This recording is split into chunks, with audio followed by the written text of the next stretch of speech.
I sold myself for $20. I mean, you know, that's really saying that I'm not worth anything.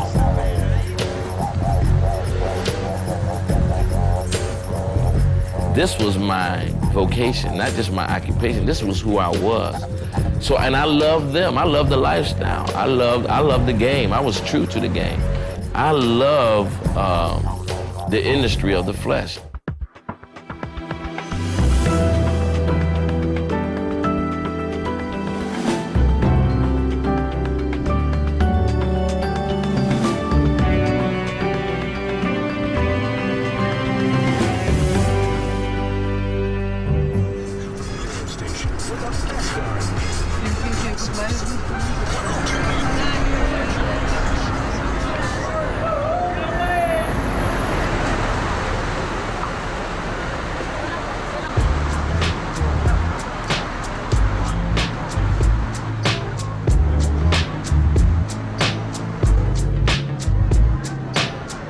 Throughout my whole life, I was always trying to find love. I was a prostitute for over 17 years of my life.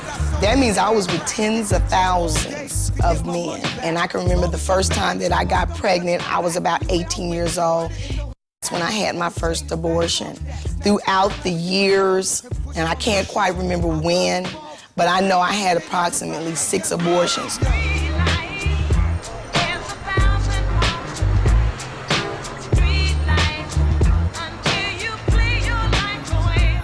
We came up here one day. It was me, Carol, and my sister Nikki, and another friend. And we were riding, and we wanted to go to a club. So Carol said, well, you know, we don't have any money. We need to make some money real quick to go into this club. And then we said, well, how are we going to do that? And Carol said, well, it doesn't make any sense that any woman with a vagina doesn't have money. And we said, oh, okay. She said, well, we're all gonna turn some tricks. And I'm like, nuh-uh. She says, yes, girl, it don't take nothing. All you have to do is close your mind to it and you can do it, you know? And so she says, watch. We never knew she was really serious, so the first guy came along. Carol got in the car with him. She left, she went around the corner for like 5 minutes. She came back, she had $50. That's basically when I found out that Carol really was a prostitute.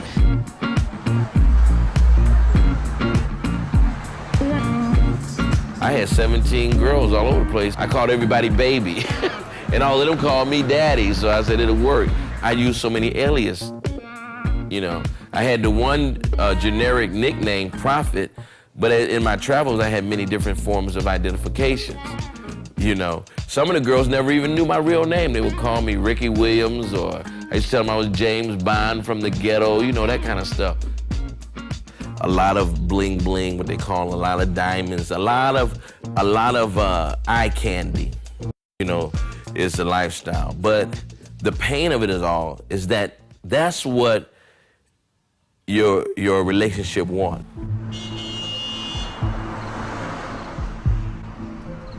I was born in Los Angeles, California, to a middle-class black family, and I'm the youngest of 4 girls. We lived in an area where there was a lot of drug and gang environment, but we were raised in a Catholic school.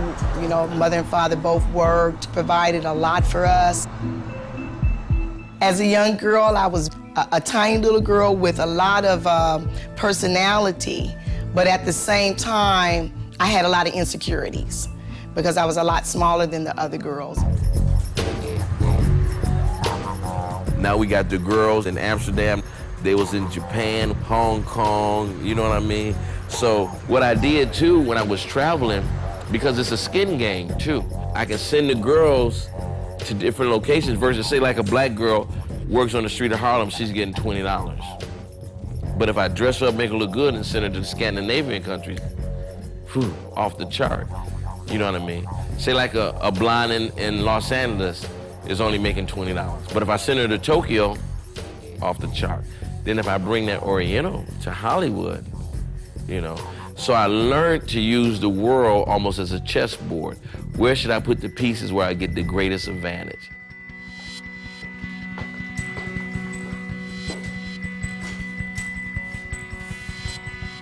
As I got into my high school years, I got involved in smoking marijuana, drinking, hanging out with the wrong crowd. And at 16 years of age, my mom married someone else. And one day after school, her husband tried to rape me. I was taking a nap in my room, and my mother's husband tried to rape me. And I think that one of the worst things about that is that my mom didn't believe me. And I think that's where I made a turn in my life. Things started going really in the wrong direction. I really got bad. When I met Carol in about 1985, she came to my house because she was a student at the school my children went to. And this particular day she came, she was very sad. And I asked her what was wrong. And she told me that her mother's boyfriend had raped her. She didn't have anywhere to go, so I told her to come and live with me. And she did. If nobody cared, so what? I'll do what I want to do, she says to me one time. From my childhood, the most beautiful thing that comes to mind is family. A good family with a lot of, I guess, basic rules and regulations that we would be people of character and integrity. But of course, I wanted to cross that line. At 12 years old, I stole my mother's guns.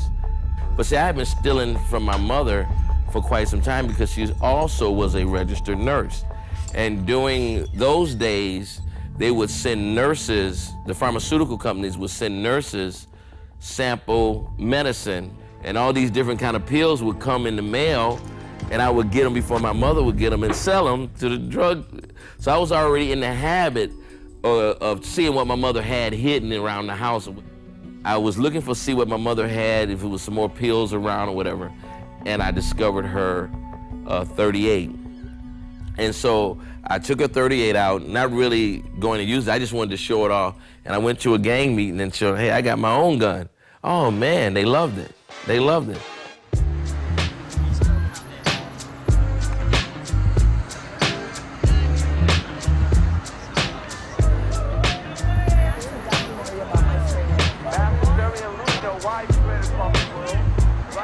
I was hanging out with some young pimps. They didn't know what they were doing. And I can remember the first pimp that I got with up in Hollywood. This gentleman, he beat me for 8 hours. I'm sorry.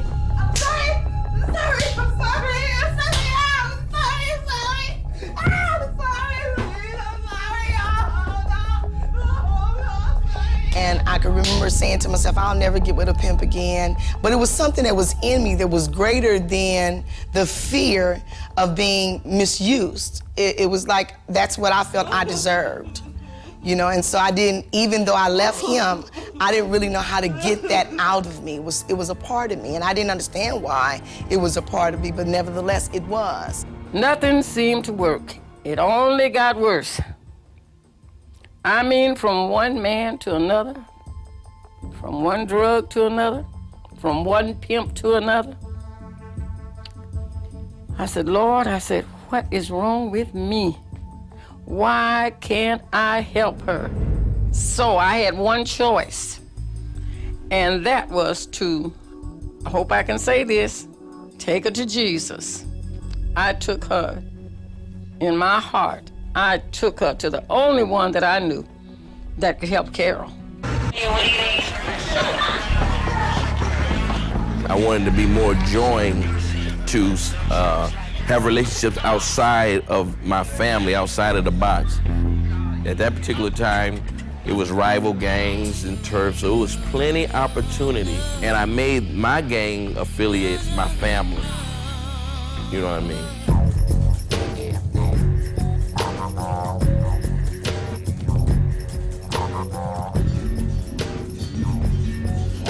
The things that began to happen to me in the process of selling my body on the streets, like, you know, guys throwing me out of the cars naked, guys, you know, putting guns down my throat and beating me up, it kind of overrode the fact that I'm making a lot of money. She told me some terrible things that they did to her.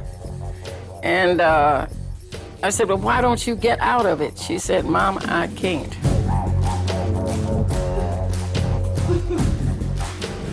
All I know is I followed my heart, and I heard him tell me he was gonna zap her. Anytime Jesus said he's gonna zap you, mean to turn her completely around. Would he not hold her? Would he not keep her? Would he not protect her?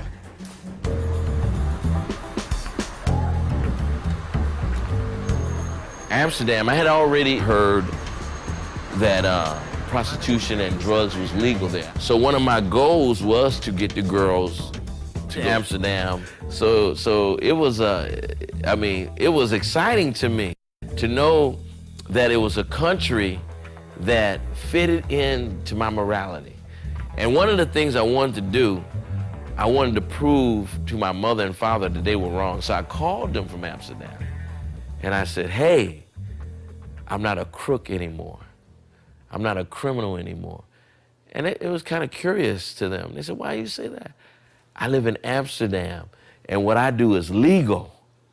I'm not breaking anybody's laws. Oh, they didn't want to hear that. They didn't want to hear that.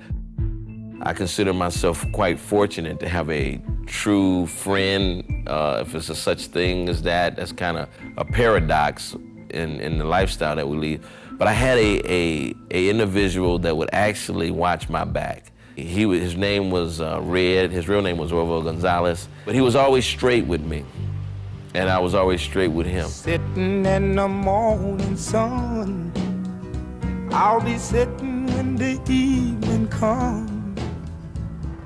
I woke up one morning, Red called me. He says, you need to go buy you a Rolls Royce. I said, man, why would I want to spend $180,000? He said, number one, I just bought one. We're friends, and I don't want nobody to look at you as my sidekick. So I grab two of the girls, we grab a bag full of money, go to the Rolls Royce dealership. We buy the Rolls Royce, me and the girls, and we're driving away, and the girls said, well, Daddy, can we drive this? I said, no, you can't.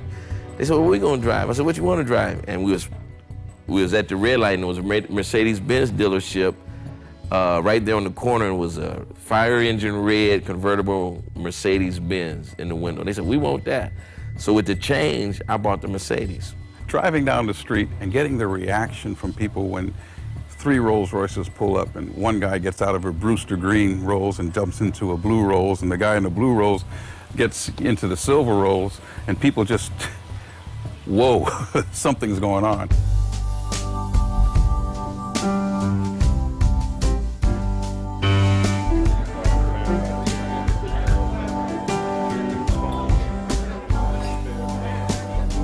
I can hear a heartbeat for 1,000 miles,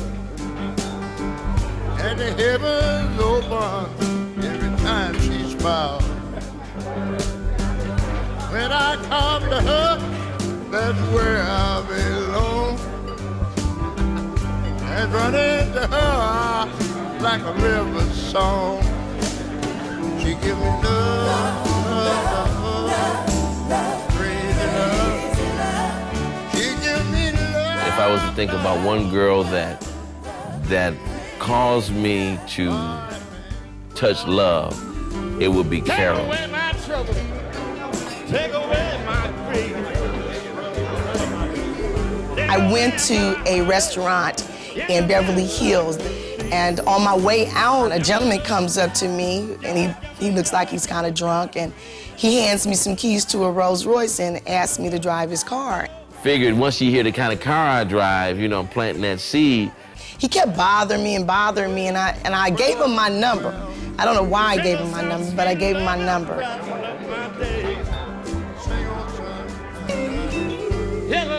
So anyway, I got the number, and I called her, and I kept pursuing her, and then I offered her a trip to Hawaii. Now, most people won't turn that down. And so I went to Hawaii.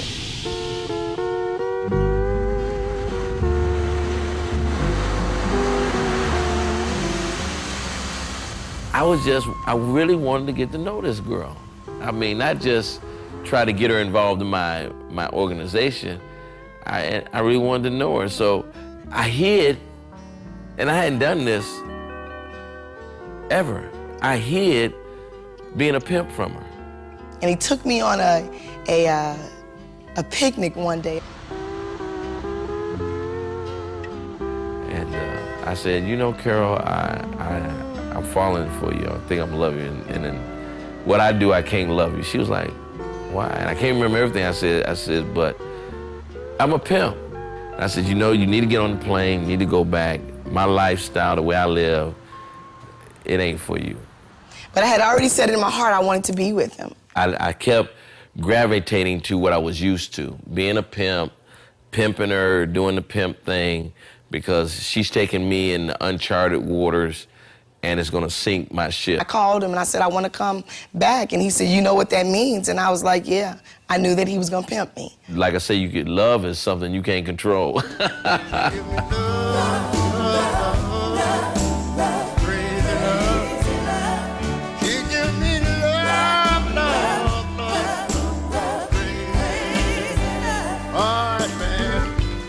Love, there it was. I love her. And I can't live without her. I love her. He had one of his girls meet me at a friend of his club named Brad. And she took me out to the track where the girls worked at, and I began to work for him. And I didn't know how to process that.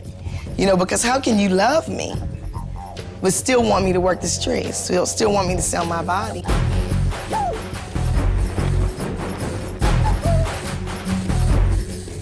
It was really funny that even though Prophet had all these women, it was something on the inside of me that always made me feel that I was more important than them. And I made sure that they knew. It was like a soap opera thing, because as long as we could keep the animosity up between us, we wouldn't look at that he was pimping us. You would think Prof would be the, with that name, you know, he'd be the Bible-toting, thumping type of guy, but Red, he actually had a Bible in the glove box. Denver, Colorado was a location where we smuggled in narcotics. Girls, we had a massage parlor. We had a lot of stuff going on in Denver. Red oversaw that versus me being in Tokyo and Japan. And Red called me from Denver to Tokyo and started talking strange. You know, he wanted to close up shop. Basically, he wanted to do the last dope deal. He wanted to just stop. And he had a Bible in his hand. This is the way, this Bible, this is how we can do it, man. I don't know how to do what you're talking about. I don't even want to do that, man. I don't.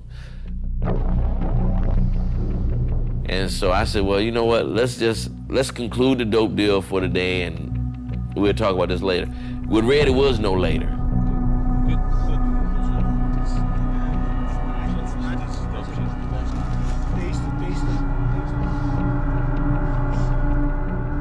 I get in the car in the back seat with the Colombians. I knew these guys. We had been doing business before, so I really didn't feel my whole attitude was coming from Red. You know, his trip about changing our life with the Bible. You know, that thing. So I was like, ah. So anyway, as we was driving along to pick up the money, they saw me not paying attention.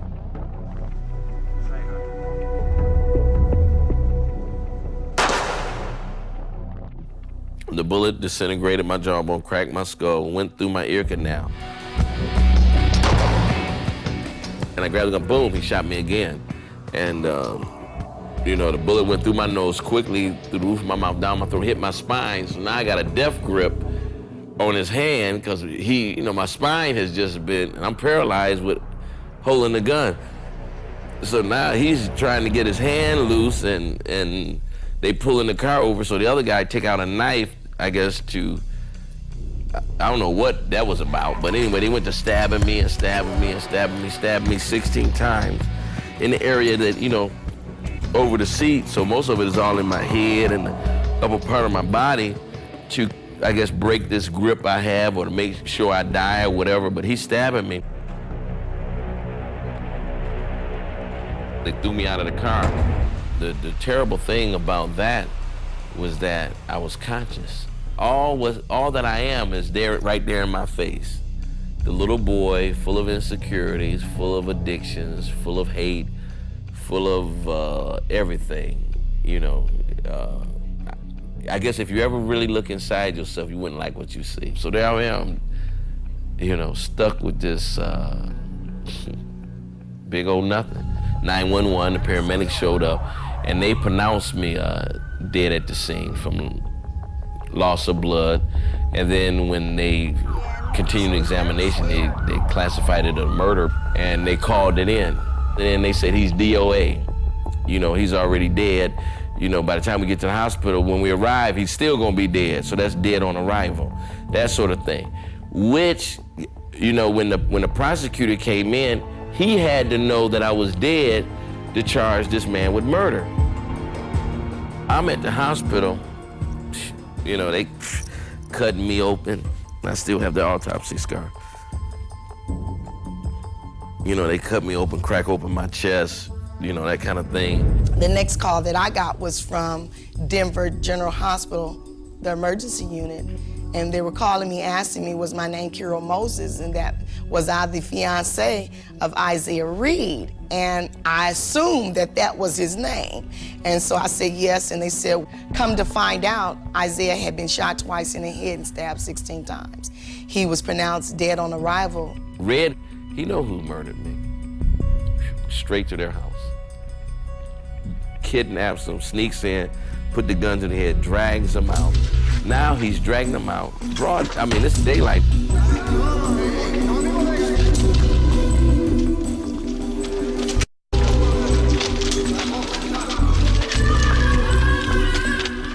He's dragging them out, you know, with a gun. His girlfriend or his wife or whatever is screaming down the street. Here come one of the Denver motorcycle police. He sees this, jumps off his car and puts it down. Put it down! Put it down! I don't think he meant to shoot the police officer because he really didn't. He just said, drop it. Red spins around, bam! Shoot the cop. Now you got other police officers approaching. They see these black guys.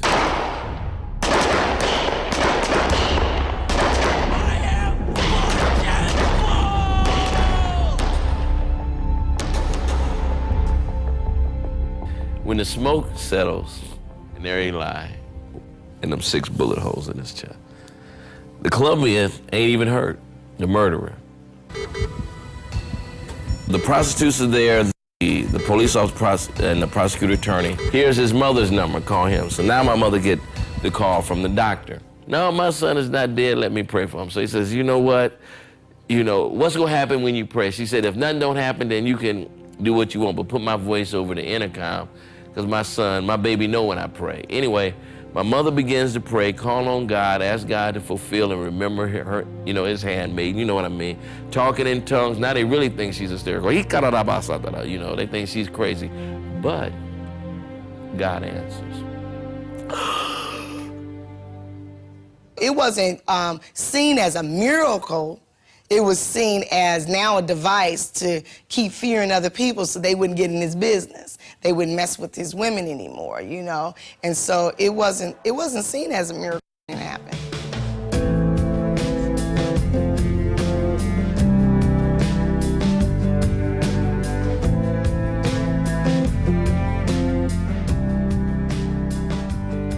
He spent quite some time away from me during the healing process. And he still had the pellets from the gunpowder in his eye. I can remember that I had to take him to the hospital on several occasions for them to remove the gunpowder out of his eye. But the facial scar, they had already did the work on his face.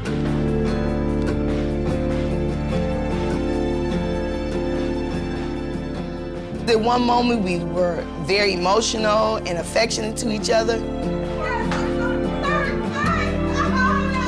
But then in the same breath, I could turn around and stab him because I was mad. At the same breath, he could hang me out of a 16-story window by my feet because I didn't have the money, or he wanted some drugs and I didn't have the money. And so it was a really weird time for us because we knew we cared about each other, but the addiction to this lifestyle overrode. At the end of the night, I was hugging a pillow and crying because the guy that I thought loved me, he didn't really love me because he wouldn't let me do that. When I was younger, much younger than today. Never needed anybody. I can remember that when I first got into prostitution, I used to actually pray. Don't let nothing happen to me. God, don't let nothing happen to me. But then closer to the end of it, my prayer changed. Let me jump in the wrong car today and let this guy be the one to kill me. Because I didn't want to live no more, but I was afraid to commit suicide, you know. And then I got pregnant. I thought, surely he's not gonna make me work the streets while I'm pregnant with his baby. This is not somebody else's baby. This is his baby. But if a man don't love you for you, how is he gonna love you for your baby? And now my life has changed in so many ways. I was made to work the streets, but that created a problem because now all his other girls are like, you know, we've been with him longer than you have. How are you gonna have his baby? And the more they knew about it, the more I put it up in their faces. I can remember one of them kicking me in my stomach while I was pregnant.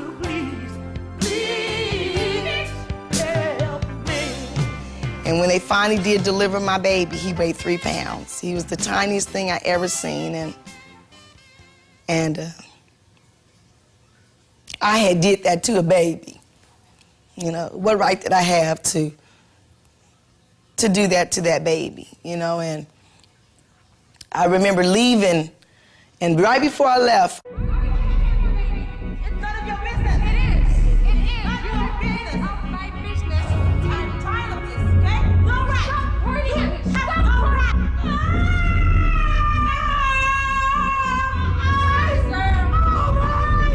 she stabbed me in my left eye. After they went in to take the stitches out, they found out that my eye was detached. And so they removed my lens and they welded my eye together. And to this day, I don't have any sight in that eye. And that didn't even really matter to me. I was so driven by the drugs that I took a patch, a pirate's patch, and I wrote my name over the front of it and went right back out to the streets. When you have a problem and you're the problem, relocating is not gonna change the problem. You take the problem wherever you go. So even though I was leaving him and going somewhere else, he wasn't the problem. I was the problem, and my problems was gonna go with me. And so I moved back to California to live with my dad. I met a guy who was a drug dealer, and he began to stalk me. And I started working for a clothing store, and he would send people into the clothing store with money in one hand and drugs in another, telling me, you know, this is all that you want, and you better come back before something bad happens. I was so afraid of this young man that my father decided that he would follow me to work.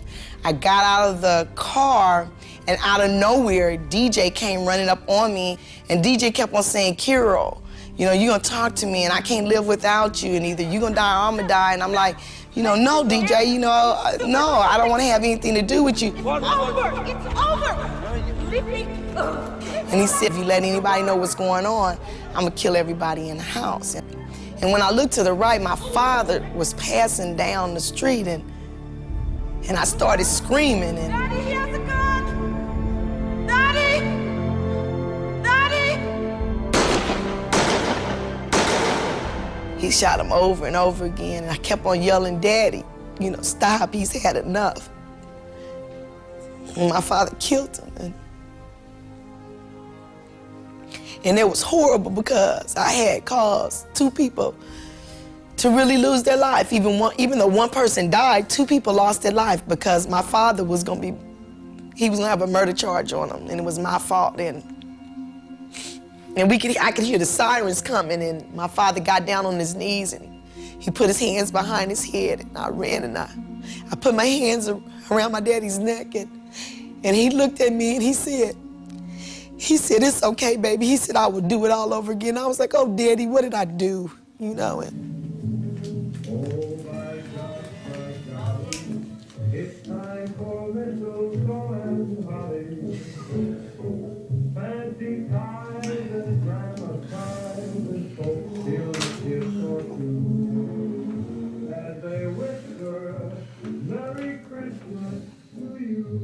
3 years later, 1989, it's around Christmas time, December 27th, we having another drug deal, selling dope, prostitutes. I'm shooting heroin in my neck. I'm trying to get high and make my money. And one of the prostitutes just started tripping, what we call here in America, tweaking. You know, I want to kill myself. I'm tired of life. You don't love nobody kind of thing. I said, you know what, you need to chill. Paul, he's there. He's saying, man, you need to help or we're going to get busted. And I try to give Lisa some money. She slaps the money out of my hand. I try to give her some cocaine. She slaps the drugs out of my hand. The only thing I can do now is to, knock her out, punch her in her head.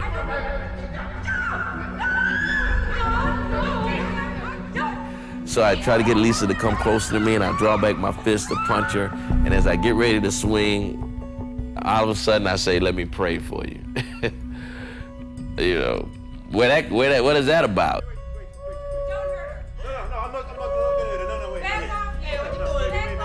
And Paul said, pray? Man, you must be really high. I want some dope, make you pray. Break out the staff. But when I said pray, Lisa calmed down. I mean, she got quiet as a church mouse. But I said, maybe she's running the game, so just to humor Lisa, let's pretend like we praying. Come on, Paul. Paul says, well, I know what you're supposed to do. Close your eyes. I said, close my eyes. Last time I closed my eyes, I got shot in the head twice. You close your eyes. So he said, well, let's hold hands. I said, hold hands? I said, yeah, let's hold hands. He said, hold hands? I said, yeah. He said, man, you done got queer? I said, who dope is he? He said, okay, let's hold hands. So we begin to hold hands, and they looking at me getting frustrated. I'm trying to figure this out. And all of a sudden, I begin to talk to the Lord. In my own language, nothing religious. I'm saying, check this out. Lisa's down here tripping, maybe it's the dope, I don't know, but, you need to give her a chill pill so she can chill. And, we don't want to interrupt what you're doing upstairs, but you the man upstairs. And it's around Christmas time. This is your thing anyway, jingle bells, that kind of thing. Whatever you can do for us at this particular time, we really appreciate it. You know what I'm saying? And, you the man, right? And we're signing off, kind of a thing. And next thing I know, God called me by name. Isaiah, what about you? I'm like, I must be tripping. So I think somebody's playing a game on me. So I'm looking around the room. I'm looking at Paul. I said, did you hear that?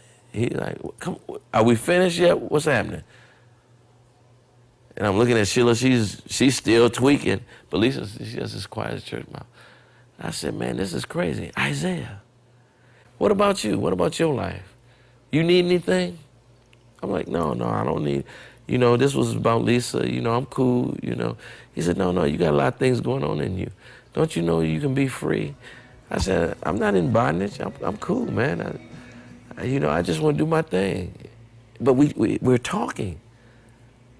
And then all of a sudden, something in me, a little boy cries out, help me. Don't leave me like this. Don't leave me like this. And I started thinking, well, let's bring this thing to a head. I've been hearing this ever since I was a little boy, that there's a God. I said, check this out, whoever you are. I tell you what, I'll make a deal with you. Either you change me right now or I kill everybody in this room. To prove to myself and everybody else that there's no God, there's no justice, and that I'm just an evil pig. Because I know who I am, and I know I can't change. And I said, if you do change me, what you get out of this, you will get me. Whatever I got, you get my life, I'll serve you, I'll do your trip. But if you can't change me, I'm going to do my thing, and you're going to leave me alone forever. How about that? He said, well, just ask me. I said, okay. God, I'm yours. Change me. Next thing I know, we're not standing. We're on the floor crying, weeping, repenting, asking for forgiveness, saying how sorry we was. I mean, we're mopping that floor up with our tears. I mean, it's a shameful thing. 2 dope dealers, 2 prostitutes screaming and crying. But the peace and the love of God is just cleansing and flushing the stuff out, washing and just changing me. Next thing I know, I don't know how long we stayed like that, but Paul gets up and says, man, you know what you did? That was God. You don't play with God. I'm getting away from you. You done tampered in something. You have no understanding. And so he leaves, and Sheila and Lisa goes with him. You know, everybody getting away from me. So I'm left there with all the drugs and everything, but I don't want this stuff. I mean, it was such a dramatic thing. Well, God, how I'm gonna do this? How I'm gonna start? You start with me. I'm the beginning. I'm the Alpha and Omega. Next thing I know, I get rescued or arrested by the Angels, the Honolulu Police Department. Snatches me out of my own devices and put me in prison. Best thing ever happened to me.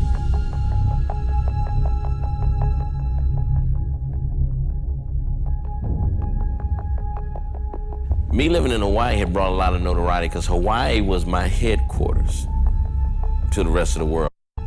So when I got arrested, it made the papers because I was notorious in Hawaii. They had dubbed us the Rolls Royce Gang. But the reason that we were so notable is because we stayed under surveillance and investigation so long. And also one day they broke into my penthouse and it made the papers, and they put the police officers in jail versus me. So it was a lot of, finally we got him kind of a thing. And no matter how much change or how much God I saw, it didn't matter to the court system. I was gonna pay for my life of sin, my life of crime. And so I went into prison, which was a good thing, and I ran into some Christian brothers. I had a hunger for God. Now, Pastor Joe Solis had a rehabilitation home, a discipleship home, where he would take prisoners and drug addicts and teach them the Word of God. But anyway, he came and visited me. We go to court, and Judge Thomas Kaukakui says, I have never done this before, ever in my career. He said, but I'm gonna let you go to this Christian men's home. Don't let me down. I mean, the prosecutor got so upset, he almost put him in jail for contempt of court. It was unheard of. It was really no merit for that. Anybody see my hammer? Now, I'm just let out waiting to go to trial. The program is initially, what the judge agreed to, is 6 months. And then I can be on my own until trial comes up. But after the 6 months time, I knew I really hadn't got a hold of Christianity or who I was. Isaiah really came with a heart to change because he had been exposed to Christianity. You know, he had been a son of an international evangelist that had gone astray. And you know, to be an international evangelist and have your son become an international pimp, an international drug dealer, I mean, that's quite a challenge, that's quite a heartbreaking. But he stayed with us in the second year and became part of the church, became part of our outreach team, and even being assistant to the director.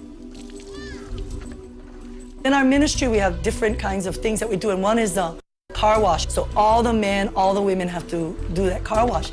So here he had to turn around and wash all the rims, and his fingers would get cut and everything. And you know, there's such a big difference because here I was a pimp that wore jewelry and now, you know, has nothing, you know. But he humbled himself and he was obedient, and he did it for 2 years. Usually men would do it for a year, but he did it for 2 years. And anything we wanted him to do, Isaiah would do. He'd just be submissive and just do it. Now, 2 years later, I gotta go to court. I go to court, right, and get all these character witnesses, you know, proving that I changed. And the judge said, well, I'm not sending him to jail for his change, I'm sending him to jail for what he did do. So they give me a mandatory 20 years for, you know, the drugs, racketeering, and the whole criminal organization kind of thing. I go to prison. Prison is a blessing. I mean, I get ordained, got all the time in the world to study, get my education right, get an associate's degree in computer science. The telephone company comes in and hired me to do computer CAD drawing, get an occupation in generating incomes. Now I got some lucrative skills, which I never had. I always lived with my street savvy, you know, that kind of thing. God really brings me up. Go to some Samaritan classes, go to some parenting classes, you know. During these 3 years, I had led a lot of guards to the Lord. Now, the prison system is overcrowded. I mean, it's busting at the seam. And so the governor asked the guards, pick out men that you know that you've been living and eating with, that I can let go without getting in any trouble. So the guards put me on the list as one of the guys the governor could trust. Thus, instead of doing the full 20, God opened the door through situations and circumstances where I got out in 3. That night, I'm sleeping, and the Lord wakes me up and says, call Carol. I said, well, Lord, I don't have no phone in this cell. I can't call. He said, no, call her right now and tell her, ask her to marry you. So one of the guards I had led to the Lord, he was doing head count, walking at night, and I said, hey, I need to call a girl. He said, everybody in this prison need to call a girl. What else is new? I said, no, the Lord told me. Now, since I had never used my Christianity in a manipulative fashion, he believed me, opened up my cell, took me to the captain's office, let me make a long distance call from Hawaii to California. Carol picked up the phone. It was like 2:30 in the morning, and I was cussing God out, and I was trying to figure out how I could kill us and still go to heaven. If I kill the kids and then kill myself, and I was afraid that if I shot myself, I wouldn't die right away, and I would be in all this pain, and I didn't want to die in pain. My ideal of a good death was, you know, going to sleep and not waking up, but I couldn't do that. And then all of a sudden the phone rang, and it was Prophet. It was Isaiah on the phone, and he said, I got 1 minute and I got one question. Will you marry me? And I was so excited because I always loved him. But as soon as I hung up the phone, I heard a voice say, he don't really want you, he just want that baby. And so I said, well, since I want to live, if I give him the baby and then go find my other son's father, then there won't be no guilt because I won't have to kill them. I can just kill me. And so maybe, you know, God will have a little sympathy on me if I don't kill the kids. She calls and wants to come to Hawaii, but her agenda was to commit suicide and give the kids to their father. I was the first stop. Pastor Joe sees that as a sign from God. We're gonna pay her way. You know, she said, well, we're gonna buy them tickets too, you know. Well, I need a round trip ticket because I'm not gonna stay. You got a round trip ticket, because he believed what God said. She walked in the same clothes like a prostitute. She had like a topless dress, real short, real high heels, and just walked in our church, sat on the front. And in the morning, these women would get up and they would be praying. And I was like, oh, this is a cult. Something's wrong. But what happened was I preached and had an altar call to receive Jesus Christ, and Carol came up. And I don't even remember how I got to the altar. But when I ended up at the altar, I looked up and I could feel stuff falling off of me. I could feel all the low self-esteem, the things that I didn't believe in myself. All of a sudden, I could feel that I had a reason to live. And that everything that I had ever did before didn't matter. Everything bad I did didn't matter anymore. And that no matter what anybody else thought about me, there was a sense that somebody greater than me believed in me.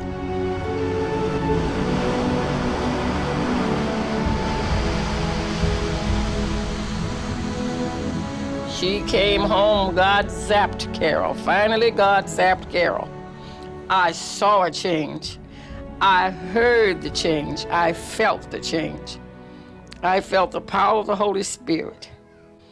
And that's what I've longed for and hoped for all these years. It happened. Everything okay. Just a prayer away. Glad you're here to stay. That's why, Lord, the day you came, my heart has been swept away. I believe every human being that wants to change, honestly change, has to be tested. Because if you can't be tested, you can't trust what you have put your faith in. Has my heart changed? Has the appetite for women changed? Has the appetite for drugs? What about for violence? What about for a bad attitude? How much pressure can I take before I break and say, I can't do this? Pastor Joe and Pastor Yvonne,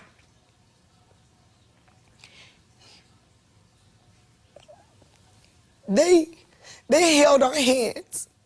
They held our hands and they believed in us until we could believe in ourselves. I never met nobody like them in my whole life.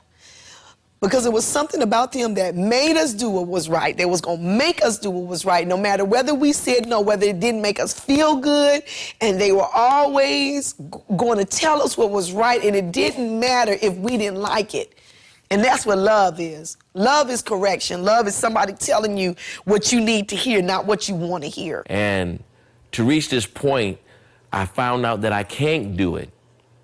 I can't. Even from the beginning, even my wife coming when I first married her, knew I loved her from the first time I saw her, knew that love was real, and it's even better now because I'm clean and sober. But she brought in children from other individuals, so how I'm gonna deal with that as a man. And so I had to ask God to not only help me love my wife and make me a good husband, but love my children, and I'm not their biological father, and make me a good father, and then deal with all my growth and challenges that I had to have. So my foundation is the foundation of the gospel.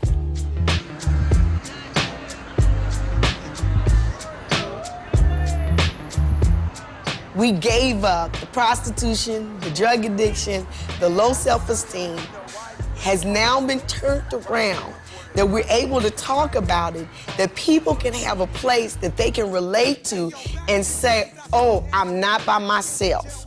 I'm not all alone, because we believe that we're so alone and lost that we're being able to use to go into the juvenile facility, to work with youth, troubled girls who have had abortion, mothers who are believing for their daughters to come out of prostitution, pimps who think that that's the only way out. We're being used to tell other people that that's a lie. I mean, it was we do television ministry, we go into prisons, we have traveled all the way to Africa. Because that is the foundation of who we are. We never thought that we would be used the way that we're being used today, and it amazes me.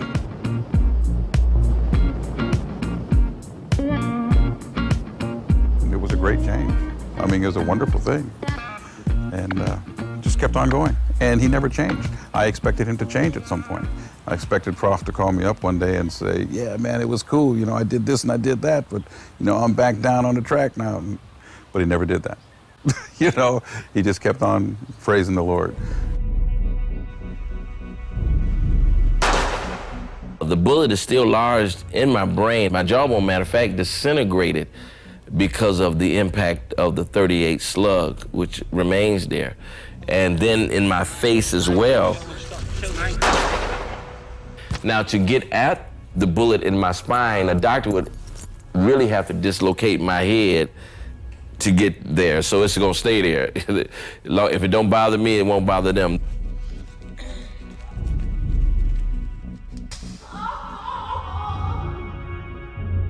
I finally had a life that I never thought that I would have, you know, but it wasn't an easy time. I'll never lie and say that it was easy, but it is rewarding. It didn't look like it in the beginning, but it was something that I wanted that I didn't know I wanted. Who's hot? You see those particular, I love our family. We're a close-knit family. There's a lot of discipline in my house, and I thank God for that. He has made us a complete family. My husband doesn't show any difference between my children that are biologically his and the ones that are not biologically his. You wouldn't know that that's not his biological children. It's just so different. We're so more well-equipped to deal with other people, and we found out it wasn't even about us. I made it through, so I would be able to tell somebody else how to get out of it. And that's a wonderful gift. That's a wonderful gift. You can never get paid enough to be able to give people information to get sanity in your, not only in your mind, but a saneness in your heart, a wholeness. You know, that's great. You know, that's a great job. That's a great job. You gives me love, love, love.